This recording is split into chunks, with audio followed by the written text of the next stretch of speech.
After the One Network News Hour and Jude's House, The Life of Birds explores their mastery of flight. And there's a ghost in the machine at peak practice. Together we'll learn.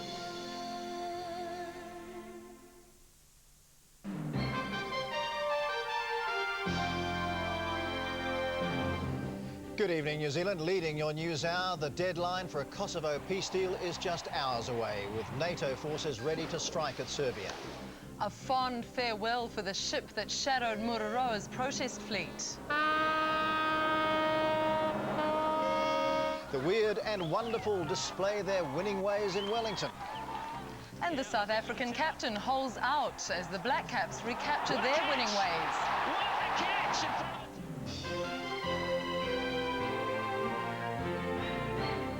Time is running out tonight for the Kosovo peace talks. The deadline is less than 6 hours away, but hopes for an agreement are fading. President Clinton says there will be no extension to the deadline, that NATO forces are ready to launch the sort of airstrikes used to punish Iraq. But there's no sign Serbia is ready to loosen its grip on Kosovo or allow peacekeepers to enforce any deal. Lee Taylor begins our coverage. With the looming threat of airstrikes, British, American and Canadian diplomats are pulling out of Serbia. It's the first tangible sign that Western governments are bracing for airstrikes. The peace negotiations at Rambouillet near Paris remain deadlocked.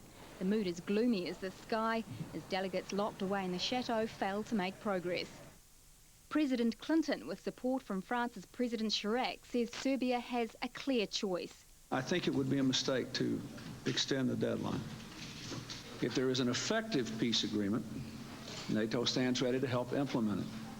We also stand united in our determination to use force if Serbia fails to meet its previous commitment to withdraw forces from Kosovo, and if it fails to accept the peace agreement. The conflict over the remnants of what used to be Yugoslavia has been going on for nearly a year, as Albanians in the Serbian province of Kosovo fight for independence. But standing in their way and defying NATO is Yugoslav strongman Slobodan Milosevic. Today he refused to even meet an American diplomat involved in the talks. He says Serbia will not give away Kosovo, even at the price of NATO bombing. With time running out, Britain's Foreign Secretary has joined the French Foreign Minister at Rambouillet. American Secretary of State Madeleine Albright is on her way there again, also hoping to do some last-minute arm twisting. Lee Taylor, One Network News. So there are just a few more hours to strike a deal, and this is what NATO wants them to agree to. If there is a deal, Kosovo, which is dominated by ethnic Albanians, would gain autonomy from Serbia within the next 3 years. It would have its own constitution and legislature. The Kosovo army, in return, would agree to lay down its weapons. As for the Serbs, international sanctions imposed on them would be eased. Serbian leader Milosevic would agree to accept a NATO peacekeeping force of 28,000 troops on the ground in Kosovo. About 4,000 Americans, as part of the NATO force, would monitor eastern Kosovo. The British, French, Italians and Germans would be responsible for the rest. But after 2 weeks of negotiations, the Serbs don't appear even close to accepting fundamental parts of the plan, such as self-government for Kosovo or a role for peacekeepers. If NATO airstrikes do go ahead, NATO has hundreds of strike aircraft and cruise missiles available. But David Martin of CBS reports there's no consensus over which weapons to use or where. Crews for the F-117 stealth fighter boarded a transport plane in New Mexico today as a dozen of the radar-evading aircraft got ready to deploy to Italy in preparation for strikes against Serbia. But Pentagon officials say there is little stomach among the NATO allies for a bombing campaign which is likely to enrage the Serbs and encourage the rebels in Kosovo to go back on the offensive. And there is disagreement over what kind of bombing campaign to launch. The Europeans want strikes with cruise missiles limited to targets in Kosovo, followed by a pause to see if Serb President Milosevic has changed his mind. The U.S. wants a full-scale bombing campaign throughout Serbia, without any pause. Everybody at least agrees Westerners need to get out before any bombs start falling. British troops are practicing what they would do if they have to rescue the 1,300 international observers in Kosovo, but so far the observers have been leaving without incident. If it comes to bombing, the object will be to damage the Serb military and police forces which have been brutalizing Kosovo. Pentagon officials are confident they can do that. but not at all sure it will accomplish the larger goal of bringing peace to Kosovo. And NATO officials say no decision has been made on when or where airstrikes will start, but they insist the deadline is a deadline. Here at home, peacekeeping's on the agenda at top-level talks in Queenstown this weekend.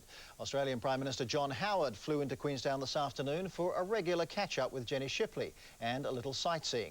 We'll go live to Queenstown in a moment, but first here's political reporter Lee Pearson. A 2.5-hour flight from Canberra and the Australian Prime Minister arriving in one of the country's premier tourist resorts for annual talks. The two have met before, and with no big issues between Australia and New Zealand, their discussions will focus on wider issues. That's it. Happy to be in New Zealand, Mr. Howard? Always happy to be in New Zealand. And we're thrilled to have him here too, mate. Fantastic.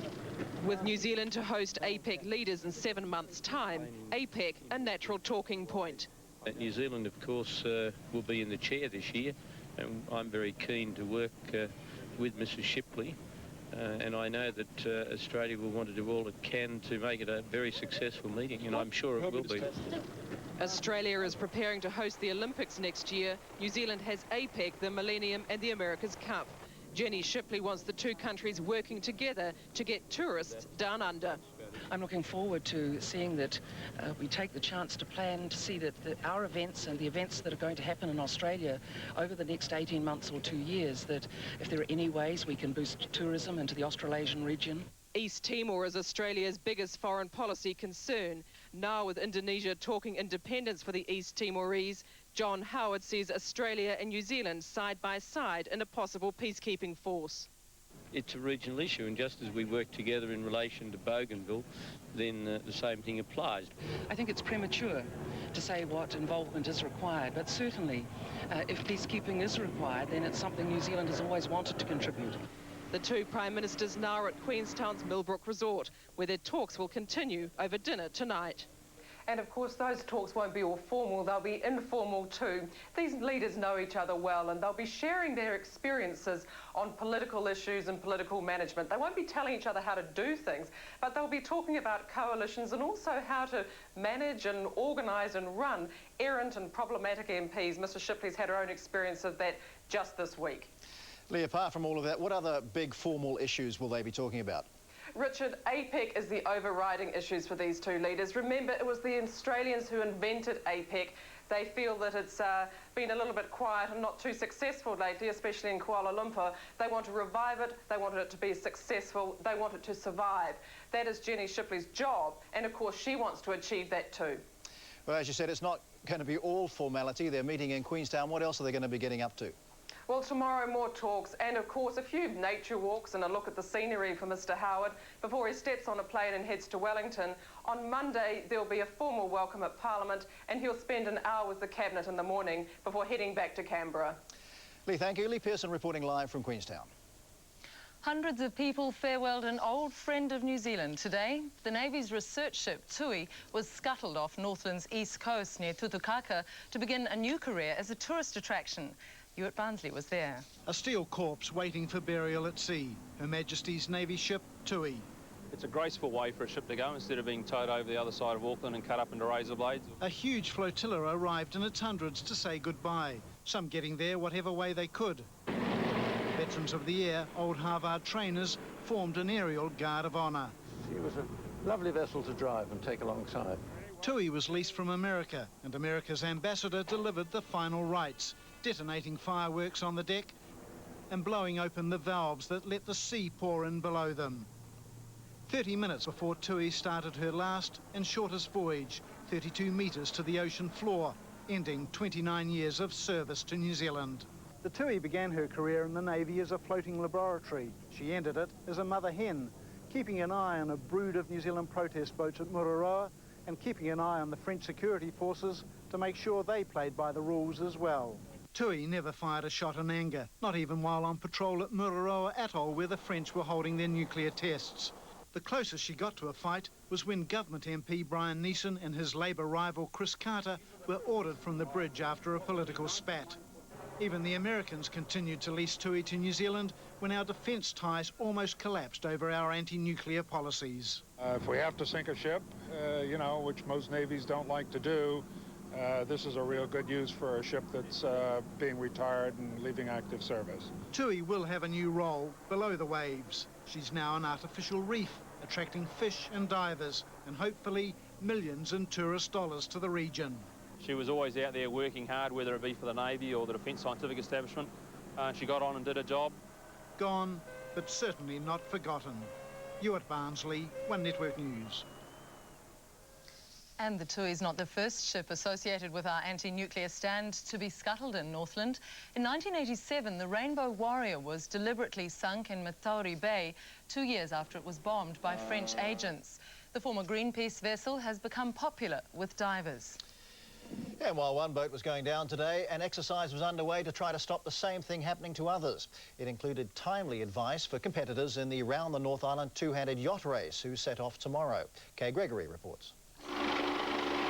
A smooth mock rescue in calm seas.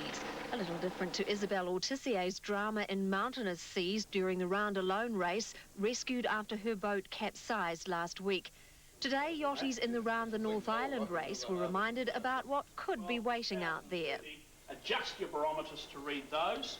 Up the top, over Newton Air to the western New Caledonia is Cyclone Frank. And what to do if disaster strikes. And he will put the strop around you and then winch you back into the helicopter.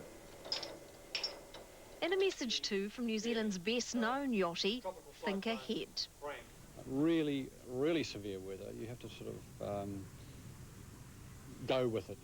We've never beat it. And so preparation really is the name of the game. But risk goes with yacht racing. That's what you go out there for. Test yourself against what's out there. It was dead easy. You wouldn't bother. We've always run our competitions and our yacht races very safety conscious. In the last Round the North Island race in 1996, there were 2 dismastings and a sinking. The competitors hope this is the closest they'll get to a rescue helicopter over the next couple of weeks. Kay Gregory, One Network News. And tomorrow's race is just a practice run for an even bigger and riskier event for the smallest yacht in the fleet, and we'll have more on that later in sport. Well, coming up on One Network News, Scary Spice celebrates her smallest and greatest triumph. Unionists welcome a conviction 3 years after a man was crushed by a lift. More violence flares over the fate of a captured Kurdish leader. And a Welsh pop star recalls her encounter with a legendary countryman. I've got it. He's 58 and he's still chasing ladies. Yeah? A must-see for any home renovator. So what's the challenge in building a kitchen? Making sure you've got the right kitchen for the right house. How to turn a potential nightmare I found it really daunting. I freaked out about it because there's so much on the market, you don't know where to start. into a dream come true. It didn't always look like this. Jude Dobson and Dave Cowell find the key to a perfect kitchen. It's kind of the hub of our domestic comfort zone. All you need is imagination, some elbow grease. And quite a few cans of paint. The brand new series of Jude's House tonight on One. Think up to 60% off at Lighting Direct's absolutely brilliant sale. Brilliant lights from around the world on sale up to 60% off. 18 stores nationwide. Hurry, last days. Think lighting, think Lighting Direct. I wanna be The essential Tony Bennett. to pick up the pieces 20 classic tunes. somebody breaks your heart night and day. From the singer they just call the Man.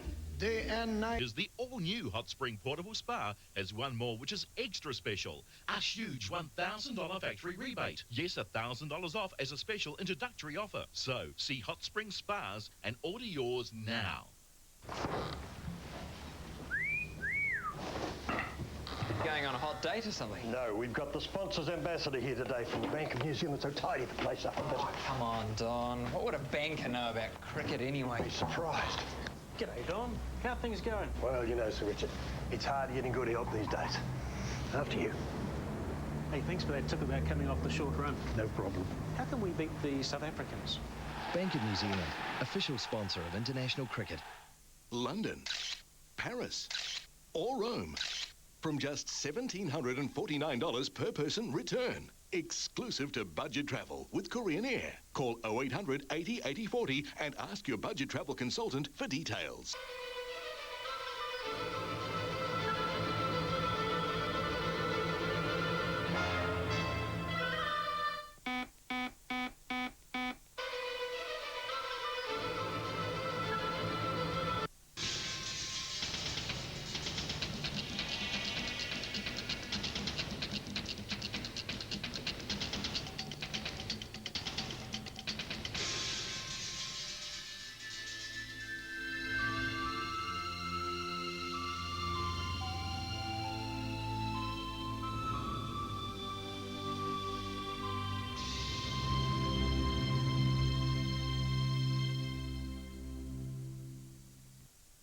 Customers, take note. Due to the Asian crisis, the unsinkable Chitari family-owned chain of companies in Southeast Asia have been forced to appoint Silk Routes to clear all its stock in New Zealand for liquidity.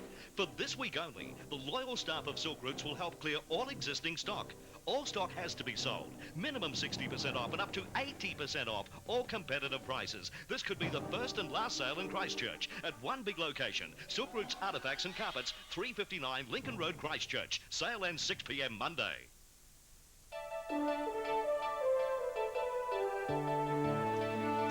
A lift manufacturer has been convicted of manslaughter after a worker's death. The Engineers Union says it's a landmark decision for an industrial accident.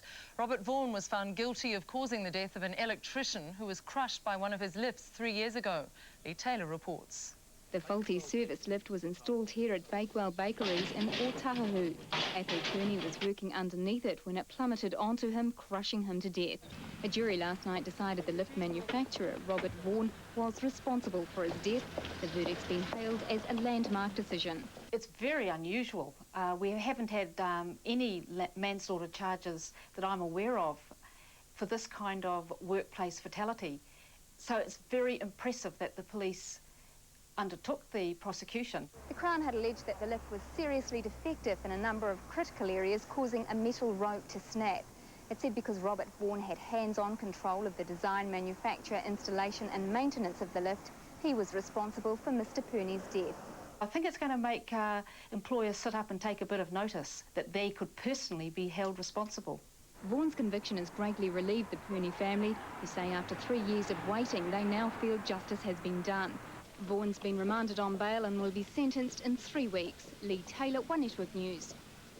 And it was Robert Vaughan's second trial. The jury was unable to reach a verdict at his first. Overseas, and Greece's intelligence chief has been fired over the capture of Kurdish rebel leader Abdullah Öcalan. 3 cabinet ministers have also resigned over what's seen in Greece as an embarrassing fiasco. Öcalan was under Greek protection when Turkey snatched him earlier this week. Meanwhile, Kurdish protests over the capture are continuing across Europe. This report from the BBC. Stepping up security around Abdullah Öcalan's island prison, the Turkish authorities have declared an exclusion zone. Ships will be prevented from passing within about 10 nautical miles. Overflights have now been banned. Only those with a job to do will get near the rebel leader. These prosecutors from Ankara State Security Court travelled to Imrala Island to begin the formal judicial investigation. Mr. Öcalan's supporters, still dismayed by his arrest, have taken their protests onto the streets again. This scene was from Istanbul on Thursday night, while on Friday a teenage boy was killed in clashes between police and demonstrators in the southeast of the country. Well over 1,000 Kurdish activists have been arrested. But Turkey can do nothing to prevent Kurdish protests abroad. These violent scenes were in the Romanian capital, Bucharest. There were also renewed protests in Lebanon, in Iran, and here in Paris.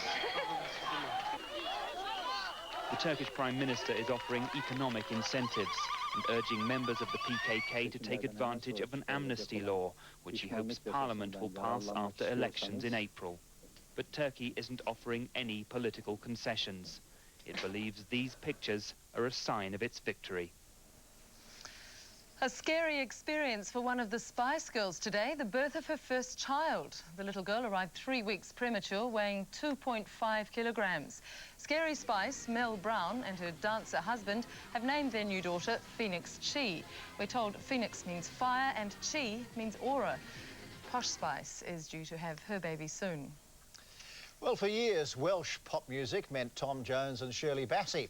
But the latest chart toppers tumbling out of the valleys have names like the Manic Street Preachers, Stereophonics and Catatonia. Catatonia play their only New Zealand concert in Auckland tonight, and lead singer Kerrys Matthews took time out to talk to Dylan Tate. She's been dubbed the new Princess of Wales. Kerrys Matthews has jumped from valley girl to pop icon in the time it took Tom Jones to burst out of his trousers in the 60s. Kerrys and Catatonia have grabbed a sack full of UK pop awards with their raging style of over-the-top guitar pop. Matthews has her own theory on the sudden rise of Welsh popsters. I just think previously that Welsh bands were so crap at business and travelling that they never really got anywhere. And it's all just a little bit of history repeating. She might be a 90s icon, but Keddies loves the Valley's two most famous sets of pop tonsils, Shirley, Bassey and Tom Jones. Even had a hit with this one, The Ballad of Tom Jones. You stopped us and killed each other. Well, I salute them. Yeah? I salute them. They've been going a long time. We've got proper voices, proper entertainers. I think we've got a lot to learn. How do you get on with him? Oh, yeah, he has to chase me. I have to run away from him. Yeah? He's still got it. He's 58 and he's still chasing ladies. Yeah? Well, the Pied Piper of Pontypridd must have made quite a hit.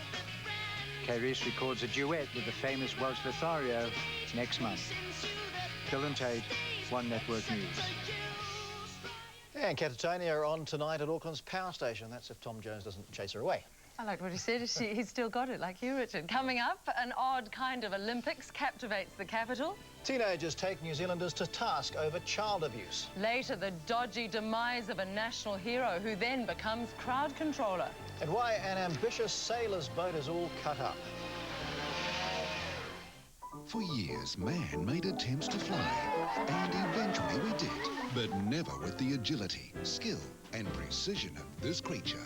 The ability to fly gave birds the freedom of the planet. Join David Attenborough for the takeoffs, the landings, and the miracle of flight. They navigate by the stars. New for $99. Diving on its prey, it can exceed 200 miles an hour. The life of birds on Our World, tonight on One.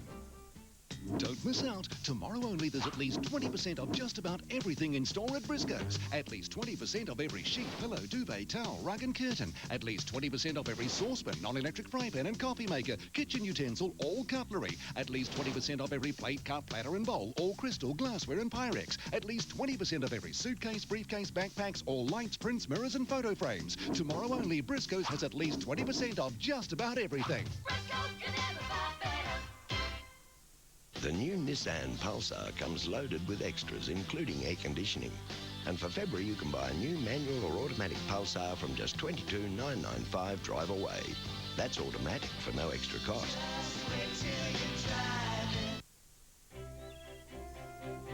Let's go and see Annie. Hi.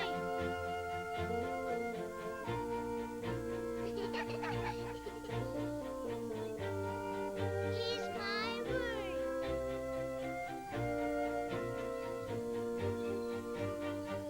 Nobody does it better. Do you like it? Thank you, Mr. Hooker. LJ Hooker, you're the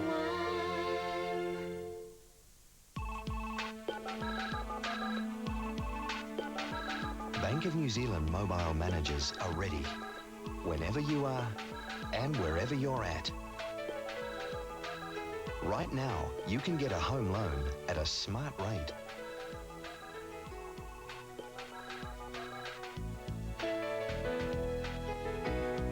So, it's your call.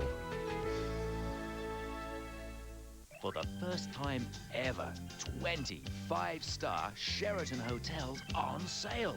Dream locations at unheard of prices. See Thomas Cook or phone 0800 500 600. Go, go, go! Right now, Mitre 10 has hundreds of specials like 4 litres of Duckham's oil for $9.99. Bloom potting mix for just $8.99. 10 litres of acrylic gloss or acrylic sealer undercoat, $49.99. Merlin garage door openers are just $349 each. And this Morrison by Massport classic mower is just $399.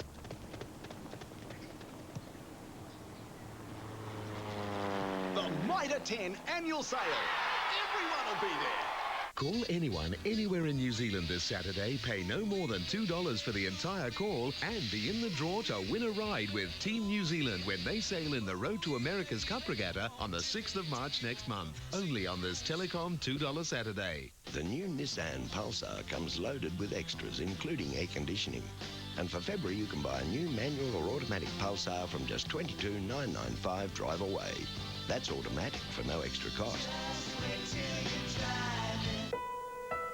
No matter where in the world you fly, no matter which direction you take, from Queenstown to Quebec, you can use Global Plus to call home with telecom. Plus, you can turn your telecom talking points into air points, which makes Global Plus the best way to fly free.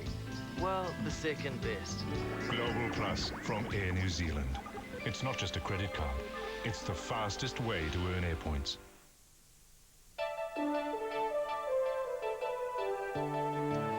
A group of Wellington teenagers are fighting back over child abuse. They've launched a campaign to change people's attitudes towards what they see as a national tragedy. Julie Roberts has the story. Rapping from the heart. If they live with hostility, they learn to fight. However, if they live with approval, they learn to like themselves. Jamie Templeton knows what he's on about. His mum has fostered abused kids. I've seen the mental scars of what can happen to young kids as they go through their childhood, and I've seen them now they're older, turning to alcohol, drugs, and even homicidal. He's part of a group called Project No More, inspired by the case of Delcelia Whitaker, burned then beaten to death. Teenagers telling adults the abuse has got to stop. I've seen too many people being beaten up. It's got to stop for the best, for our next generation, for our kids' future. I've seen people get the bash like young kids get the bash. Have you had the bash? Yep. Oh, a few times. But you just live with it. Today they took their message to the streets. No more abuse! Hoping to raise money for a recovery home for abused kids. We just try and do what we can. In the end, it's up to the person who's raising their hand. Julie Roberts, One Network News. And more than 20,000 cases of child abuse are reported in New Zealand every year. In money news, another record for the economy that can't seem to stop growing. The United States trade deficit jumped last year to a new high of nearly $330 billion. That's more than 50% up on the previous year. The figures reflect the strength of the American economy as it sucked in imports from countries trying to export their way out of economic trouble. Those problems affecting Russia and countries in Asia and South America also made it harder to sell American goods overseas. But analysts saw the deficit and the reasons for it as another positive sign for the American economy, as we can see here on Wall Street, which rose 41 points. The London and Japanese markets closed down for the week, and in Australia and New Zealand the markets finished on a rise. Despite the good reception for those American trade figures, the New Zealand dollar remains strong against the greenback. Now, updating tonight's top stories, hundreds of people have farewelled the Navy research ship Tui as it was scuttled near Tutukaka in Northland. The Tui, which escorted anti-nuclear protesters to Mururoa 4 years ago, is now set to become a diving attraction. Australian Prime Minister John Howard is having talks with Jenny Shipley tonight in Queenstown. Among issues they'll be discussing are this year's APEC conference, boosting tourism in this region, and East Timor's possible transition to independence. And the deadline for a peace deal on Kosovo is set for midnight, our time tonight. NATO officials say the deadline is a deadline and are threatening airstrikes against Serb targets. The talks are continuing, but Serbia is resisting a deal that would loosen its grip on Kosovo and allow peacekeepers in. Serbians living in Kosovo have been keeping an anxious watch on developments. With the intense pressure on Serbia to give Kosovo a degree of independence, the Serb minority is extremely worried about their future there. The BBC's Orla Gurin reports. The full might of the Yugoslav army is still on display in Kosovo, at least for now. To the majority ethnic Albanians, these tanks belong to an occupying force. To Kosovo's Serb minority, the army is a last line of defence against Albanian rebels. Many Serb civilians are worried about what's ahead. Among these men in the on the French lines cost 700,000 lives. The ABC's Peter Jennings has more on the misery endured by soldiers in the grim trench warfare of World War I. There are few images more central to the 20th century experience than the trenches that stretched across the western front of World War I. It was here, in the mud of France, that many believe the century lost its optimism, its belief in technology, in the goodness of life. Some said in God himself.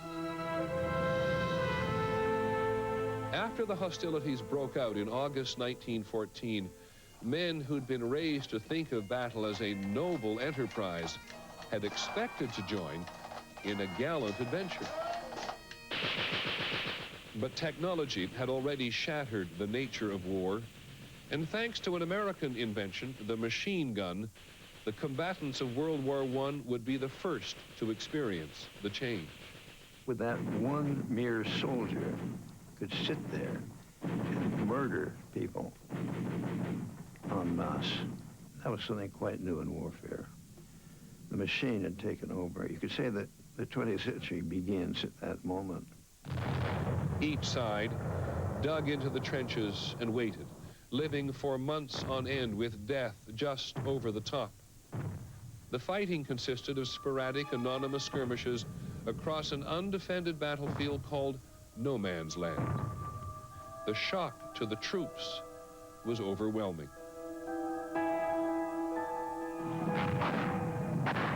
Someone said to us excitedly, "Jack Smith." I said, "What about him?" The first one of the battalion to be shot. He put his head too far over and a sniper got him. And that caused a bit of a sensation amongst the lads. They thought, well, this is not exactly what we come for kind of business. There were thousands of miles of trenches on the Western Front, all of them connected. In some places, they formed virtual underground cities. Men often gave the dirt corridors the names of hometown streets. But this was not home, not with the stench of dead bodies and the burning, blinding agony of a new weapon, poison gas, used by both sides. Forced to live with the dead, their battles robbed of meaning, many men began to show symptoms of strange psychological maladies. Shell shock got its name here. The arrival of the tank in 1916 helped to break the stalemate. It could survive the machine gun fire and crush the barbed wire that surrounded the trenches. The tank could lead an advance on an enemy position. But in the end, it was exhaustion, much more than any new weapon, that ended the First World War. After 9 million dead. And when it was over, many thought the trenches were the ultimate symbol of modern man's folly. Lest we forget. Weather now, and some rain today. Welcome for some, Karen, unwelcome for others. Yes, the lower North Island got a bit, so at least the gardens would have appreciated it. And there was rain on and off in Wellington, but it didn't dampen the spirits of the performers and spectators at the big Cuba Street Carnival. Lots of music and dance to complement the party atmosphere. Now, if you missed out today, don't worry, it's on again tomorrow, and the weather should be a little better too. Well, temperatures were cooler over the South Island today. Yesterday, the nor'wester ahead of the front pushed the highs up. Today, the cooler south to southwest flow behind it knocked them back. 24 for Christchurch, down from 29 yesterday. 22 for Blenheim and Wellington. Masterton and Napier shared 26. Gisborne was the warmest place today on 28. Highs all around the mid-20s for the northern part of the North Island. Kaitaia peaked on 27. Well, the most obvious feature on the satellite tonight is this bright band of frontal cloud. That's actually the first cold front we've had in quite a while, with a cooler south to southwest flow behind it. Unfortunately, it produced hardly any rain for dry eastern parts of the South Island. Western areas got a little more. Hokitika had 45 millimetres. Now, you can see that frontal cloud links up to the tropics with this new tropical cyclone Frank up near New Caledonia. Now, we're not expecting that cyclone to affect us. The high is too strong to let it move south. In fact, the computer models are predicting it to move back towards Australia. Well, the front continues to weaken as it moves over the North Island tomorrow, and you can see this big high spreads over us. That means more fine, settled weather on the way. And you can see that if we take a closer look at the South Island. Mostly clear skies, just some early morning cloud in the east, maybe the odd shower or two brushing the south coast and the westerly flow down there. Light winds or sea breezes over the rest of the island. The weak front makes its way over the North Island, so you can see the skies will be cloudy first up, with a few showers in the north and some light rain or drizzle for eastern areas. But watch how most of that cloud disappears in the afternoon as the southeasterly eases. It'll dry out in the east, and the showers in the north will retreat. Well, around town tomorrow, some cloudy periods for Invercargill. This westerly will strengthen, but mostly fine further north. Fine weather over the rest of the South Island too after morning cloud clears. Burn time of 16 minutes if you're out in the sun. Sunny skies and afternoon sea breezes for Nelson. Some morning drizzle is likely in Masterton. A cooler southeasterly breeze will keep the highs in the low 20s from Palmerston North to New Plymouth. We've got a damp start for the Bay cities. Light rain for Gisborne as the front goes through. It'll be dry again by the afternoon. Some morning drizzle for the centre north. Well, a drizzly start to the day in Whakatane and Tauranga. The southeasterly carries a few showers over Northland. It'll be fine and sunny in Dunedin after that morning cloud burns off. A gentle northeasterly breeze and a high of 17. Morning and evening cloud for Christchurch, but apart from that, it'll be fine. A good day to check out the Wine and Food Festival at Hagley Park. Morning drizzle for the capital, then it'll be cloudy but dry for the rest of the day. A cool southeasterly breeze. A few spits of early drizzle for Hamilton too. The skies will be mostly cloudy, but you can see that cloud thins out later in the afternoon. It'll be fairly cloudy in Auckland, a few showers in the morning, but those showers should retreat to the Gulf and north of the bridge in the afternoon. Southeasterly breeze. Looking ahead to Monday, we've got a few showers for the southwestern corner of the South Island, mostly fine over the rest of the country. And on Tuesday, well, you can see the highs in charge, more fine weather for everyone. So a great day for these community events tomorrow. We've got a country fair, a beach gala, rock and roll festival and a fishing contest, something for everyone. Thanks, Karen. And as Karen showed you just a few minutes ago, Wellington is a mecca for all sorts of entertainers over the next 3 weeks. Kicking off the event last night, a busking competition. Mauricio Almeida Perez has some of the highlights. The Busking Olympics, and what an array of events. First up, Contortionist Delight. Impossible bodily movements made possible by Sydney's Alakazam.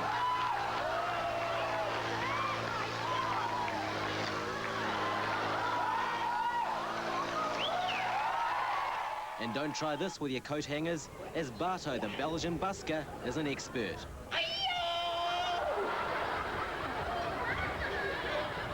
Italy's Dino Lampa was a guru of the classic juggle.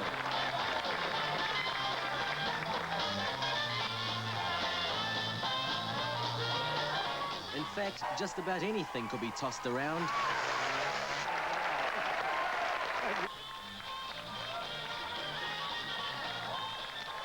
And then there was just the plain weird.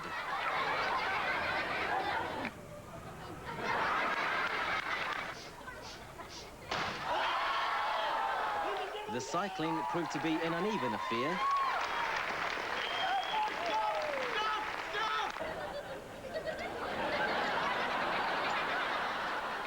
In the end, the Italian's antics won him the gold medal. Mauricio Almeida Perez, One Network News. These guys are good. Should be compulsory in every town. Well, that's my Network News for Saturday. Thanks for watching. Join us for the Sunday News Hour tomorrow at 6 o'clock. Until then, good night.